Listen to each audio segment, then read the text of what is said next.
I've just listened to Theresa May's statement about the Islamic terror attack in London, and it's a load of cowardly, disingenuous rubbish.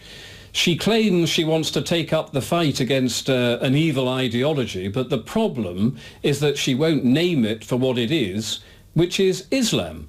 Prime Minister May suggests the evil ideology is Islamism and is a perversion of Islam and a perversion of the truth. Well, that's rubbish, Mrs. May. The only perversion of the truth is what you and the rest of the traitor class continually peddle. Let's get one thing perfectly clear here. Islam is a violent, supremacist political ideology established by the warlord Muhammad in the 7th century, which spread across the globe via violence and terror.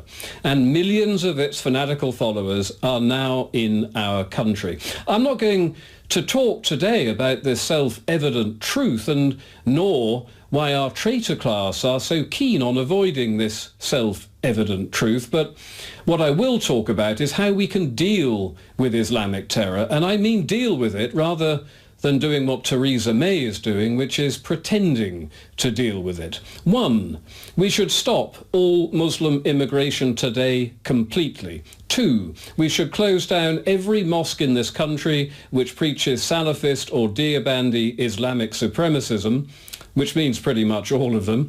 3, we should tell the truth about Islam, which means identifying all the calls for violence and terror in the Quran, and then ban the Quran as a book of hate. 4, we should remove all funding from every public Muslim organisation in Britain. 5, we should close down every Muslim charity organisation in Britain, many of which, and we don't know how many, are just fronts for terrorist fundraising. 6, we should stop all further Saudi Arabian funding of Islam in Britain. 7, we should intern the thousands of Muslim terror suspects immediately. 8, we should deport all Muslim criminals with dual passports.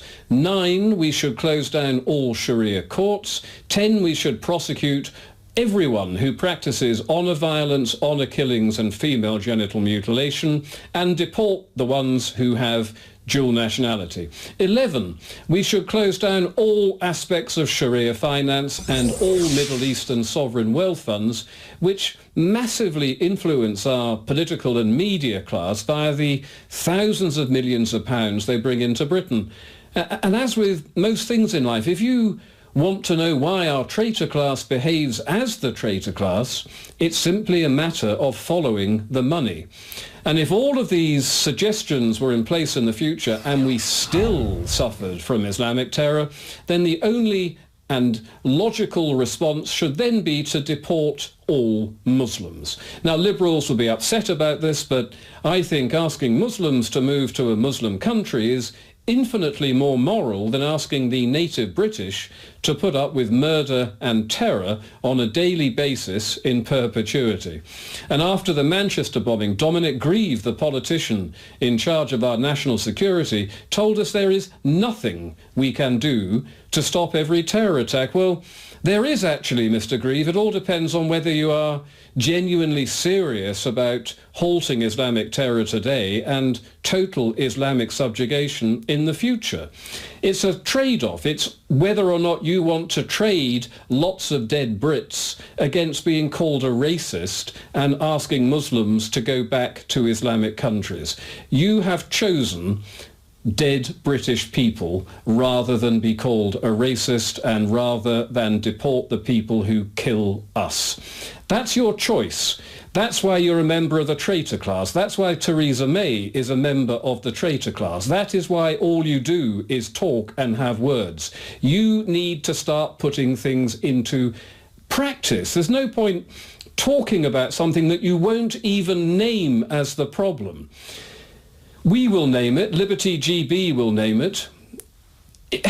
If you want to do something about this, then join Liberty GB, because unless you know of another credible party or another credible person who's actually going to stand up and can talk about these things and one day put them into effect, then you need to follow us. You need to support us.